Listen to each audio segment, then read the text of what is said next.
Pemerintah tengah menggodok rencana pembukaan seleksi calon aparatur sipil negara (CASN).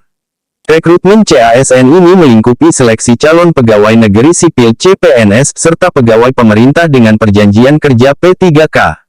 Menteri Pendayagunaan Aparatur Negara dan Reformasi Birokrasi (PAN-RB) Abdullah Azwar Anas mengatakan, prioritasnya dalam seleksi CASN kali ini masih kepada menyelesaikan para tenaga honorer atau yang sudah lama mengabdi alias senior.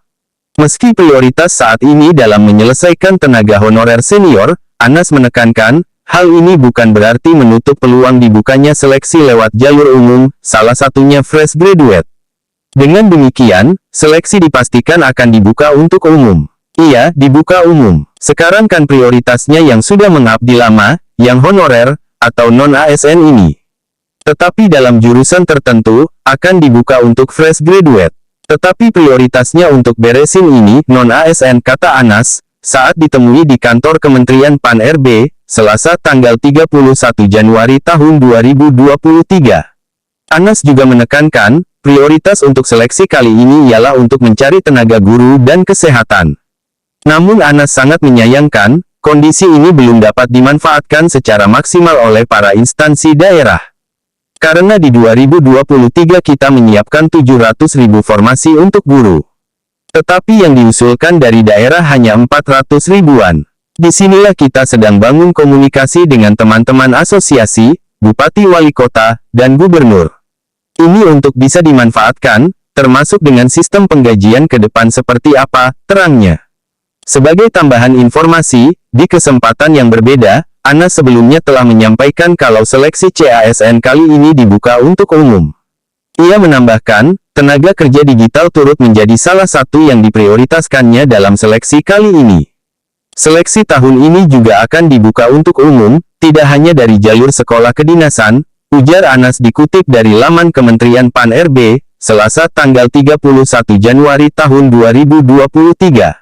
Pemerintah juga memberi prioritas kepada talenta digital sebagai bentuk transformasi digitalisasi yang kini sedang dijalankan dalam kerangka arsitektur sistem pemerintahan berbasis elektronik (SPBE). Formasi juga akan dibuka hakim, jaksa, dosen, serta tenaga teknis tertentu lainnya, jelasnya. Anas menjelaskan bahwa saat ini instansi pemerintah dalam proses persiapan pengusulan formasi. Sementara terkait formasi ini, Anas melanjutkan, pemerintah masih fokus dengan pemenuhan kebutuhan tenaga kesehatan dan pendidikan.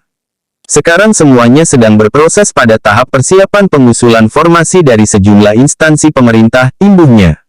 Rekrutmen CASN 2023, lanjut Anas, juga mempertimbangkan sejumlah variabel tertentu, seperti indikator jumlah PNS yang pensiun dan pemenuhan SDM guna mendukung program strategis nasional, termasuk letak geografis dan kemampuan anggaran.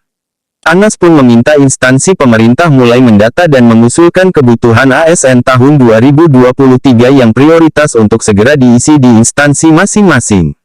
Setelah tahap usulan, tahap selanjutnya adalah penetapan kebutuhan. Formasi ditetapkan dengan memperhatikan pendapat Menteri Keuangan dan pertimbangan teknis BKN. Sementara itu, dalam kesempatan yang berbeda, Deputi Bidang Sumber Daya Manusia (SDM) Aparatur Kementerian PAN-RB Alex Denny menyampaikan, seleksi ditargetkan akan dibuka Juni tahun 2023 dan penetapan formasi akan mulai diumumkan April tahun 2023. Sudah ada kalender. Target kita April sudah ada mulai penetapan formasi. Jadi target kita lebih awal dari tahun lalu. Tahun lalu kan baru Oktober Q3, sekarang Q2 masuk formasi sudah ditetapkan, dan Q3 baru kita sudah mulai eksekusi, kata Alex, saat ditemui di Hotel Grand Sahid Raya, Jakarta Pusat, Jumat tanggal 27 Januari tahun 2023. Alex juga menekankan, seleksi CASN kali ini akan menyediakan lebih banyak formasi dari tahun sebelumnya karena dibuka untuk seluruh kebutuhan formasi, yakni CPNS dan P3K. Seleksi juga terbuka untuk umum, tidak hanya untuk para calon dari sekolah kedinasan, atau khusus tenaga kesehatan, maupun tenaga pendidikan. Insya Allah April kita bungkus jumlah formasi. Clue-nya lebih banyak dari tahun ini.